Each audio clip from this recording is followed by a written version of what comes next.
देखिए, आज मैं पिछले कल के क्लास में मैंने बताया था आपको क्वेश्चन नंबर शायद 17 और 18 शायद। आज मैं बताने जा रहा हूँ क्वेश्चन नंबर 19। ये क्वेश्चन जो है तो आपके एग्जामिनेशन के लिए अच्छे क्वेश्चन है। आपको क्वेश्चन का अभी तक आप लोगों को किताब उपलब्ध नहीं हो पाया, जिसके कारण से मैं यहाँ बोर्ड पर लिख दिया हूँ। क्वेश्चन को पहले स्टडी करते हैं, उसके बाद हम आगे बढ़ते हैं।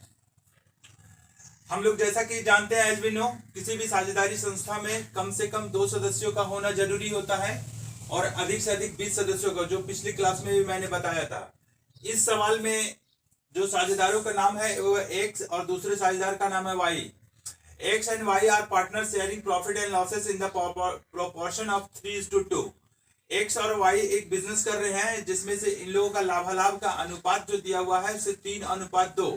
अर्थात सपोज मान लेते हैं 5 लाख रुपया का अगर प्रॉफिट हुआ तो 3 लाख रुपया एक्स लेता है और 2 लाख रुपया वाई लेता है। सपोज एक कल्पना करते हैं कि अगर 5 करोड़ रुपया उस बिजनेस में प्रॉफिट हुआ तो 3 करोड़ रुपया एक्स के हिस्से में जाएगा और 2 करोड़ रुपया वाई के हिस्से में जाएगा। Is it clear? They agree to admit Z. Z को इन लोग समझो, एक्स और वाई ऐसा महसूस करता है कि जेड को अपने बिजनेस में शामिल किया जाए into partnership. Who is to get 1/4? Who is to get 1/4? Not who is to get 1/5 share in the business? कि इस नए व्यक्ति जो जेड को लाया जा रहा है उसको बिजनेस में 1/5 का हिस्सा दिया जा रहा है। Z brings in 1 lakh for his capital, और उसका जो कैपिटल जो है तो 1 लाख रुपीज दिया हुआ है, and 40,000 for the 1/5 share of the goodwill, और उसके हिस्से में जो गुडविल का आ रहा है वह हमारा 40,000 रुपया आ रहा है। मतलब जेड को इस बिजनेस में शामिल होने के लिए 1 लाख रुपया पूंजी लाना पड़ेगा और 40,000 रुपया जो है सो गुडविल के रूप में लाना पड़ेगा, विच ही एक्वायर्स। जो 1/5 का हिस्सा जो इसको दिया जा रहा है, इसमें से इसको एक्वायर कैसे हो रहा है, उसको प्राप्ति कैसे हो रहा है, तो 3/20 शेयर फ्रॉम वाई। यहां पर इसको अंडरलाइन करते हैं हम लोग, 3/20 शेयर फ्रॉम वाई, माने 3/20 भाग जो है सो एक्स से लिया जा रहा है, और 1/20 share from X, sorry 3/20 share from X and 1/20 share from Y. X से 3/20 लिया जाएगा और 1/20 वाई से लिया जाएगा। और एक एक्स्ट्रा चीज यहां पर दिया हुआ है कि the profit for the first year, जब न्यू बिजनेस स्टार्टिंग होगा एक्स वाई एंड जेड का, तो उस साल अगर बिजनेस किया जाएगा तो उस साल का प्रॉफिट उसको 1 लाख रुपया उसको हासिल हुआ। तो मेक्स नेसेसरी जनरलिटीज। तो ये सवाल को तो हम लोग स्टडी कर लिए। अब इसको सॉल्यूशन करने का हम लोग प्रयास करेंगे और देखते हैं आगे कैसे सॉल्यूशन किया जाए। सबसे पहले यहां पर लिखेंगे, सबसे पहले निकालना पड़ेगा calculation of new profit sharing ratio. New profit sharing ratio यहां पर हम निकालते हैं। सबसे पहला जेड को दिया जा रहा है एक्स, फॉर एक्स इसमें से 1/5 फॉर एक्स का हमारा दिया हुआ है 3:2, इट मीन्स 3/5, और फॉर वाई का दिया हुआ है 2/5, और फॉर जेड का दिया हुआ है हमारा 3/20। यहां पर देखिए थोड़ा सा गहराई से, 3/20 शेयर फ्रॉम एक्स, 3/20 शेयर जो मिला एक्स से मिला, और वाई से कितना मिला 1/20। तो जब एक्स को प्राप्त, जेड को प्राप्त हो रहा है तो इसका तो प्लस हो जाएगा, और इन दोनों को बीच में जो एक्स दे रहा है जेड को, तो 3/20 इसका घट जाएगा, और वाई दे रहा है जेड को 1/20, तो 1/20 इसका भी माइनस हो जाएगा। ओके, अब 20 और 5 इन दोनों का जब एलसीएम निकालेंगे तो हमारा 20 आ जाएगा। तो 20 divided by 5 it means 4 into 3 is equal to 12, minus 20 divided by 20 it means 1 into 3 is equal to 3, it means 9/20। Okay, अब y का भी निकालेंगे इसी प्रकार से। 20 और 5 का एलसीएम निकल जाता है 20, 20 divided by 5, it means 4. 4 into 2 is equal to 8 minus 20 divided by 20, it means 1. 1 into 1 is equal to 1.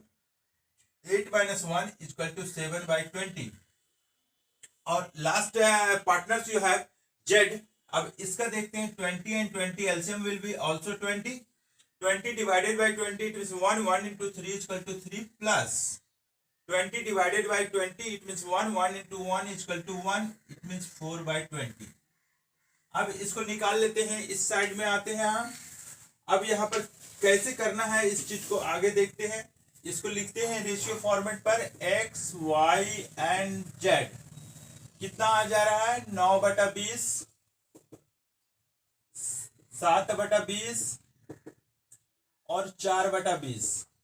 आपको मैंने पहले भी बताया है कि अगर इस प्रकार का फ्रैक्शंस रहता है जिसका डिनोमिनेटर सेम हो जाता है तो अनुपात के रूप में हम लोग लिख देते हैं क्या चीज?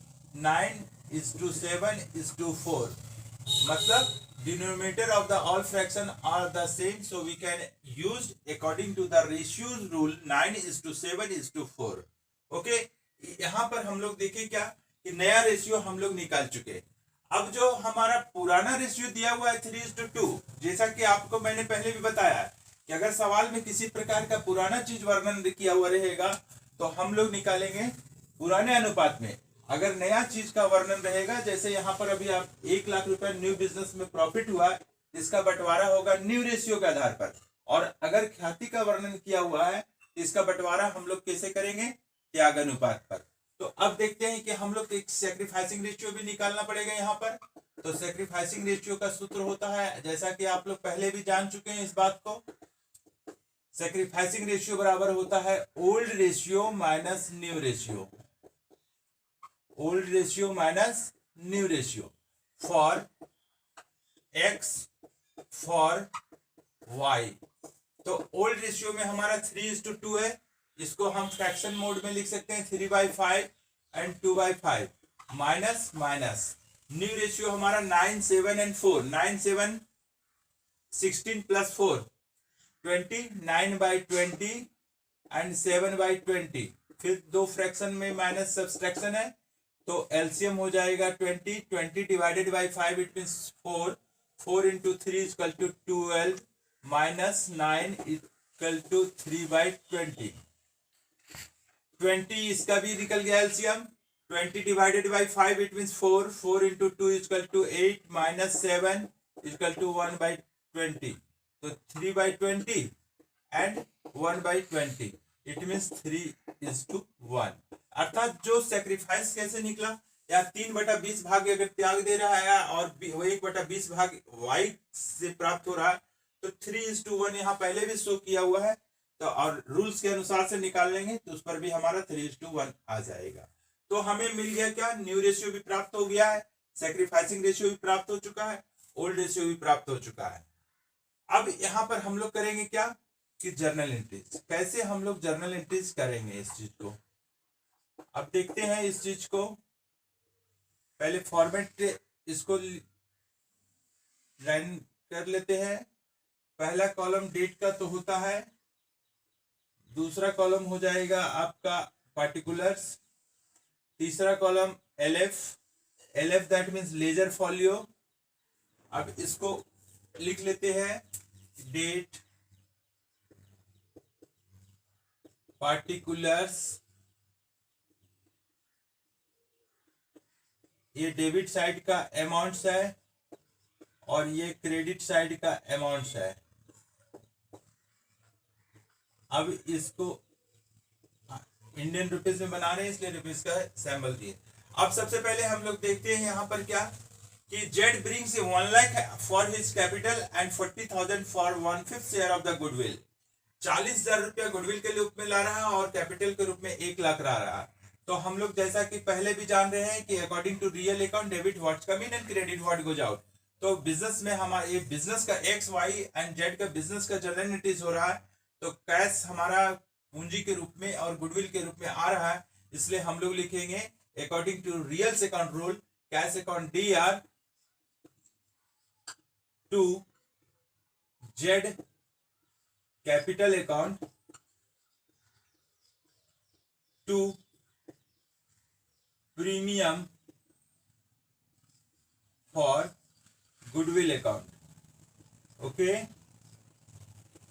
नरेशन कैसे लिखेंगे हम लोग?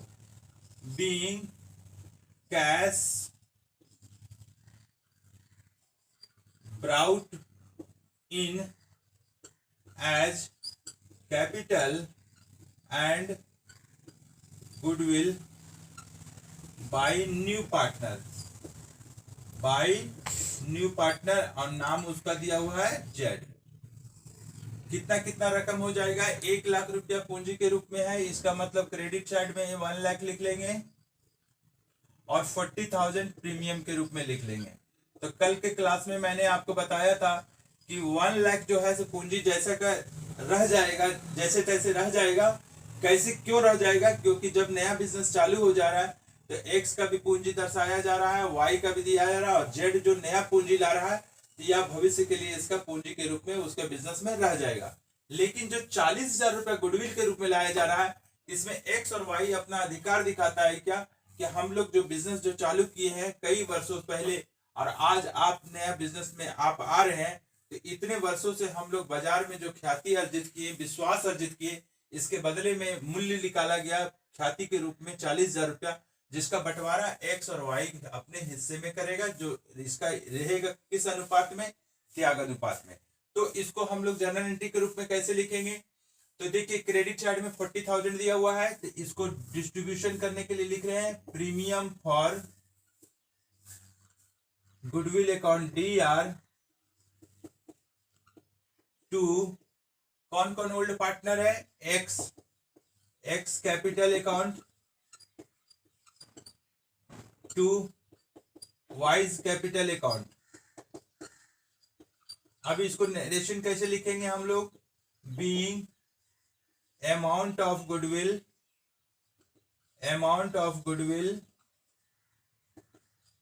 ट्रांसफर्ड टू ओल्ड पार्टनर्स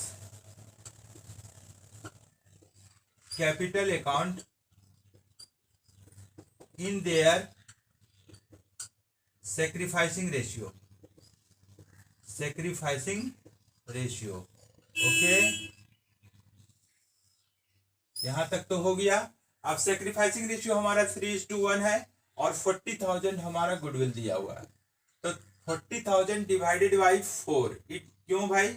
इसलिए कि इसका प्रोपोर्शन एडिशन हमारा दिया हुआ 3 और 1 4, तो 4 हिस्से से हम विभाग करेंगे, अगर विभाजित करेंगे 40,000 को तो हमारा 10,000 आएगा, और 10,000 को 3 से करेंगे तो 30,000 हमारा आ जाएगा, और 10,000 को 1 से करेंगे तो 10,000 आ जाएगा।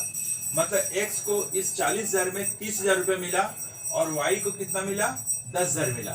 तो इसका काम भी हम लोग हो गया 40,000 का और 1,00,000 का हो गया। अब बचा है क्या कि इस बिजनेस को न्यू क्रिएशन हो गया, मतलब साझेदारी संस्था का गठन तो हुआ था एक्स और वाई के द्वारा, लेकिन जब समझौते में परिवर्तन हुआ तो इस संस्था का पुनर्गठन हो गया, यानी कि रिकंस्टिट्यूशन हो गया। तो अब एक नया चीज लास्ट जनरल एंट्री में आपके सामने हम एक बता रहे हैं कि ये 1,00,000 जो न्यू प्रॉफिट जो हुआ है इसका हम लोग कैसे निकालेंगे। तो यहाँ पर जर्नल का लास्ट एंट्री है, यहां पर लिखेंगे profit and loss account DR, profit and loss account DR to X capital account,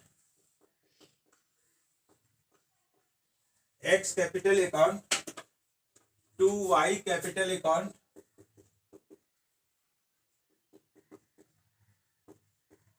और टू जेड कैपिटल अकाउंट। तो जेड को क्यों मिला? इसलिए मिला कि जब साझेदारी संस्था का रिकंस्टिट्यूशन हुआ तो एक्स वाई और जेड तीनों मिलकर के बिजनेस किया, तो यही लिखा हुआ है the profit for the first year का जो प्रॉफिट है 1,00,000, उसमें आपको एक्स को भी दिया जाएगा, वाई को भी दिया जाएगा और जेड का, मतलब तीनों व्यक्ति का योगदान के आधार पर 1,00,000 रुपीज का इनकम हुआ है। तो यहां पर लिखेंगे being amount of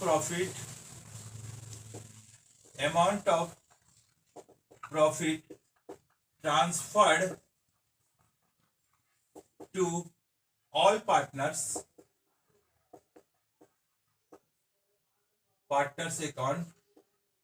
capital account in new ratio। ये इस तरह से करके रख being amount of the profit transfer to all partners capital account in new ratio. New ratio हमारे कितना दिया हुआ है 9, 7 और 4, 9:7:4 और हमारा डिवाइड करना है कितने को, तो 1 लाख को डिवाइड करना है। तो हम लोग कैसे डिवाइड करते हैं, 1 लाख रुपया को अगर हम करना रहेगा तो 9 हिस्सा देना है हमको, किसको, एक्स को, वाई और जेड को। रफ वर्क कर रहे हैं इधर 1 लाख, इसको ऐसे बांटना है 9, 7, 16, 4, 20 और यहाँ 7/20 यहाँ पर निकल गया 4/20 अर्थात 45,000 रुपया हो गया, क्योंकि 1 लाख में 20 से भाग देंगे तो 5,000, 5,000 गुना 9 बराबर 45,000, इसका 35,000 और इसका 20,000। कौन सा 4/20 न्यू रेशियो देखिए 9:7:4 दिया हुआ है, ठीक है ना। ये नया रेशियो जब हम लोग निकाले हुए है ना कि 9:7:4 आया हुआ है, तो इसी से डिस्ट्रीब्यूशन करना है। तो 1 लाख रुपया न्यू प्रॉफिट आया हुआ है, इसको 9 हिस्सा देंगे, मतलब 9, 7, 16, 4, 20। तो 1 लाख में 20 से भाग देंगे तो 5,000 आ जाएगा। 5,000 गुना 9 बराबर 45,000 हो गया। अब 5,000 गुना 7 बराबर 35,000 हो गया। अब 5,000 गुना 4 बराबर 20,000 हो गया। आपको सवाल करने का मौका देंगे, पहले पूरा बढ़िया से करने दीजिए, उसके बाद में आप कोई भी डाउट होगा उसको बोलिएगा। तो ये 45,000 रुपया हम एक्स के कॉलम में लिख देंगे यहाँ पर, और उसके बाद में वाई का निकल गया 35,000 और जेड का निकल जाएगा 20,000, ठीक है। और यही सवाल का आंसर था। अब इसमें एक बार आपको और पुनः हम समराइज करके हम बता देते हैं। आपको हमारा कोशिश रहेगा कि आपको सारा चीज समझ में आ जाएगा, सवाल करने का मौका भी मिलेगा आपको। अगर प्रश्न होगा तो कीजिएगा और समझ गए तो फिर आगे बढ़ेंगे। देखिए X and Y are partner sharing profit and losses in the proportion of 3:2, मतलब इन लोगों का जो प्रॉफिट का हिस्सा दिया हुआ है 3:2 दिया हुआ है। They agree to admit Z into partnership, Z को साझेदारी में शामिल किया था। Who is to get 1/5 share of the in the business, उस बिजनेस में जेड को 1/5 हिस्सा दिया जा रहा है। अब होता है Z brings in 1 lakh for his capital, Z को कहा गया कि आपको 1 लाख रुपया का पूंजी लाना पड़ेगा और 40,000 रुपया आपको 1/5 का हिस्सेदारी के लिए आपको गुडविल लाना पड़ेगा। मैंने आपको नए बिजनेस में आपको 1/5 हिस्सा दिया जाएगा और 40,000 रुपया गुडविल के रूप में आपको नगद लाना है। विच ही एक्वायर्स 3/20 शेयर फ्रॉम एक्स, जो 1/5 हिस्सा इसको प्राप्ति होना है। उसके बाद में एक्स बोला क्या कि ठीक है आपको मैं 3/20 हिस्सा आपको मैं अपने हिस्से में से दे दूंगा। और जेड भी बोला, वाई भी बोला क्या कि ठीक है जब आप भी 3/20 हिस्सा दे रहे हैं तो मैं भी 1/20 हिस्सा आपको मैं दे दूंगा। तो जब 3/20 हिस्सा मिलेगा एक्स से और 1/20 हिस्सा इससे मिलेगा तो जेड को दोनों को जोड़ के देखेंगे तो हमारा 1/5 शेयर आ जाएगा। अब जब बिजनेस क्रिएट हो जाता है, न्यू बिजनेस क्रिएशन हो जाता है, तो ऑटोमेटिकली पार्टनरशिप का रिकंस्टिट्यूशन हो गया। और रिकंस्टिट्यूशन होने के बाद जब बिजनेस संचालित हो जाता है और 1 वर्ष बीत जाता है तो उसमें सवाल में दिया हुआ कि the profit for the first year of new partnership of ₹1 lakh. Okay, अब इसमें सवाल में दिया हुआ है only make necessary general entries, लेकिन इस जनरल एंट्री तक पहुंचने के लिए हमको 2-3 चीजों का सहारा लेना पड़ेगा। पहला चीज कि हमें ओल्ड रेशियो मिला हुआ है, न्यू रेशियो ज्ञात करना पड़ेगा। तो हमने लिखा क्या कि calculation of new profit sharing ratio for X, for Y, for Z. For X के लिए 3/5, वाई के लिए 2/5 और जेड के लिए 3/20 एक्स से मिल रहा है और वाई से 1/20 मिल रहा है। तो दोनों व्यक्ति से मिला तो इसको तो प्लस हो जाएगा और कैलकुलेशन करके देखे तो 4/20 आ गया। अब x के लिए 3/20 हिस्सा का त्याग किया है इसलिए माइनस हुआ, कैलकुलेशन किए तो 9/20 इसका आ गया, और y के लिए भी 1/20 से जो त्याग किया है z के बदले में तो इसका भी माइनस हुआ, कैलकुलेशन करके आया 7/20। तो इसको रेशियो फॉर्मेट में लिख लिए हम 9/20, y का 7/20 और z का 4/20। इस अनुसार से हमारा क्या हो गया, आपको पहले भी बताएं कि जब विभिन्न प्रकार का भिन्न होता है और हर आपका बराबर आ जाता है तो अंश जो भी होता है वह अनुपात के रूप में दिखा दिया जाता है। ये रूल्स है। 9:7:4 आ चुका। अब सेक्रीफाइसिंग रेशियो जानते हैं हम लोग, इसका सूत्र old ratio minus new ratio होता है for x and for y। 3/5 2 और y का 2/5 माइनस 9/20 7/20। कैलकुलेशन करेंगे तो हमारा 3/3:1 आ जाएगा। अब जर्नल एंट्रीज करेंगे। हम लोग ऐसे भी जानते हैं कि जर्नल एंट्रीज बनाने के लिए हम लोग 3 तरह के अकाउंट्स का सहारा लेना पड़ता है और अकाउंटेंसी का फंडामेंटल रूल्स भी हमारे पास में है, जो हम लोग बहुत पहले आपको भी मैंने बताया है कि there are 3 types of the account. First account is the real personal account, second account is the real account and third account you have a nominal account. And आप ही से सवाल किया अगर जाए कि आप बताइए कि what do you mean by the personal account, तो पर्सनल अकाउंट के बारे में कहा जाता है personal account related from A firm, person's name, particulars name, etc. This type of the account related from the personal account. And what is the formula of personal account? Debit the receiver and credit the giver. And real account, what is the formula of real account? Debit what's coming and credit what go out. And last account will be nominal account. What is the formula of nominal account? Debit all expenses and losses and credit all income and gains. Okay. ये 3 तरह का जो account दिया हुआ है, इसका जो rules जो प्रतिपादित किए हुए हैं लुकास पेसियोली ने, जिनका आविष्कार 1494 में इटली के वेनिस नगर में लुकास पेसियोली ने आविष्कार किया था। उस 1494 में ही इन्होंने एक पुस्तक को प्रकाशित किया जिसका नाम था सुम्मा डे। अब इसमें से जो वर्णन किया हुआ है ये डबल एंट्री सिस्टम में, ये पूरी तरीके से साइंटिफिक रूल होता है, कहीं पर भी किसी प्रकार का प्रॉब्लम इसमें नहीं होता है। और यही साइंटिफिक रूल होने के कारण से आज पूरे विश्व में सारी संस्थाएं इसी रूल्स के आधार पर अकाउंटिंग का पोस्टिंग कर रही है, माने रूल इसका एंट्री किया जा रहा है। उसमें से हम इस सवाल में हम देख रहे हैं क्या कि ये एक्स और वाई और जेड जो पार्टनर्स जो बना हुआ है, जेड को जो लाने के लिए बोला गया कि 1 लाख रुपीज आपको कैपिटल लाना है, इसके लिए हम लोग किए क्या, जैसे cash account is an assets and it is related from the real account and rules will be debit what's coming. तो बिजनेस में क्या आ रहा है कि पैसा आ रहा है, तो cash account debit to Z capital account to premium for goodwill account. किस रूप में आ रहा है, तो पूंजी के रूप में आ रहा है और गुडविल के रूप में आ रहा है। तो 1,40,000 टोटल विल बी 1,40,000। ओके, हमने नरेशन लिखा being cash brought in as capital and goodwill by the new partner. Second journal में क्या होगा, अब इस चीज को तो ज्यों का त्यों रह जाएगा 1 लाख की न्यू पार्टनर का कैपिटल के रूप में, लेकिन गुडविल का हिस्सेदारी 40,000 रुपए जो कौन हिस्सेदारी रख रहा है, एक्स और वाई। ये किस रेशियो में बटेगा, sacrificing ratio. Premium for goodwill account DR to X capital to Y capital account in sacrificing ratio में डिस्ट्रीब्यूशन होगा। तो सेक्रीफाइसिंग रेशियो हमारा दिया हुआ 3:1, तो 30,000 और 10,000 निकल जाएगा। और लास्ट में जर्नल एंट्री आपका जो दिया हुआ है 1 लाख का नया बिजनेस में, तो हम लिखेंगे profit and loss account DR to X capital account to Y capital account to Z capital being amount of profit transferred to all partners capital account in the new ratio। New ratio हमारा दिया हुआ 9:7:4। किसी student ने पूछा कि 4 कहां से आया था, तो उसमें से यही दिया हुआ है कि 9:7:4 जो दिया हुआ है, ये न्यू रेशियो आने के बाद में इसका डिस्ट्रीब्यूशन हुआ है प्रॉफिट एंड लॉस को, जिसमें से हम लोग जब 1 लाख को डिस्ट्रीब्यूशन करेंगे तो टोटल प्रोपोर्शनेट एडिशन होता है 20। तो 1 लाख में 20 से डिवाइड करेंगे तो 5,000 आएगा। अब 5,000 into 9 इक्वल टू 45,000। अब 5,000 into 7 equal to 35,000। 5,000 into 4 equal to 20,000। तो टोटल को हम ऐड करेंगे तो 1 लाख आ जाता है। यही सवाल आपका है क्वेश्चन नंबर 19 में। ये बहुत ही अच्छा क्वेश्चन है और वेरी वेरी इंपॉर्टेंट क्वेश्चन है आपके एग्जामिनेशन के लिए।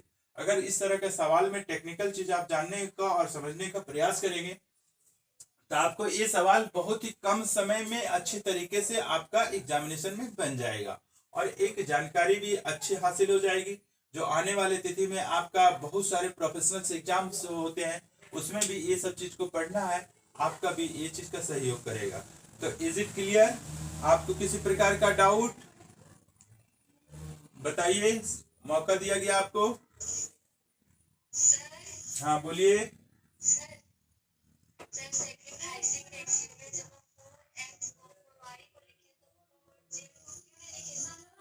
यहाँ पर सैक्रिफाइसिंग रेशियो में इसलिए नहीं लिखे, देखिए समझिए, ठीक है, क्वेश्चन समझ चुका हूं मैं। सैक्रिफाइसिंग रेशियो में हम एक्स और वाई को लिखते हैं, जेड को क्यों नहीं लिखते हैं? तो सैक्रिफाइस का मतलब होता है त्याग करना, मतलब देना। तो जेड तो नया पार्टनर है ना, जेड जो है नया पार्टनर होने के कारण उसको त्याग नहीं करेगा, बल्कि उसको मिलेगा। मिलेगा क्या? वो पहले भी समझौता कर चुका है कि एक्स और वाई, कि जेड आप नए बिजनेस में आप मेरे साथ आ रहे हो तो आपको 1/5 हिस्सा मैं दूंगा लाभ में, जिसके लिए समझौता किया। क्या एक्स बोला कि ठीक है, मेरा जो हिस्सा होगा उसमें से 3/20 हिस्सा आपको मैं दे दूंगा। और वाई भी बोला क्या कि आपको आने के बाद में मैं भी 1/20 हिस्सा दे दूंगा। ये दोनों को तो त्याग किया, एक्स और वाई, केवल एक्स और वाई त्याग किया, किसको लाने के लिए? जेड को लाने के लिए। और जब जेड नया आ गया तो वो त्याग नहीं करेगा, बल्कि उसको प्राप्ति होगा, इसलिए उसको गेन हो रहा है। गेन मतलब लाभ प्राप्ति हो रहा है। और त्याग करने वाला जो पार्टनर है केवल ओल्ड पार्टनर्स होते हैं, मतलब एक्स और वाई। नया पार्टनर किसी प्रकार का त्याग नहीं करेगा। Okay, clear? ओके, हाँ बोलिए। क्या चीज? क्या बोले? प्रीमियम का मीनिंग होता है, जैसे जब गुडविल लिया जाता है ना, तो प्रीमियम का अमाउंट जो है ना, इसको एक्स्ट्रा मनी दिया जाता है, इसलिए नाम के साथ में जोड़ दिया जाता है प्रीमियम फॉर गुडविल अकाउंट। ये कुछ ट्रेडिशनल है वर्ड, इसके कारण से लिखना पड़ता है प्रीमियम फॉर गुडविल अकाउंट। ठीक है, जैसे मूल्य तो बढ़ा करके लिया जा रहा है ना, यहाँ पर कैसे लिया जाता है? 1 लाख पूंजी के रूप में लिया गया और 40,000 रुपया लिया गया, ये गुडविल के रूप में लिया गया। वो एक्स्ट्रा हिडन मनी था जो मूल्यांकन किया गया, जो आपको चैप्टर नंबर 1 में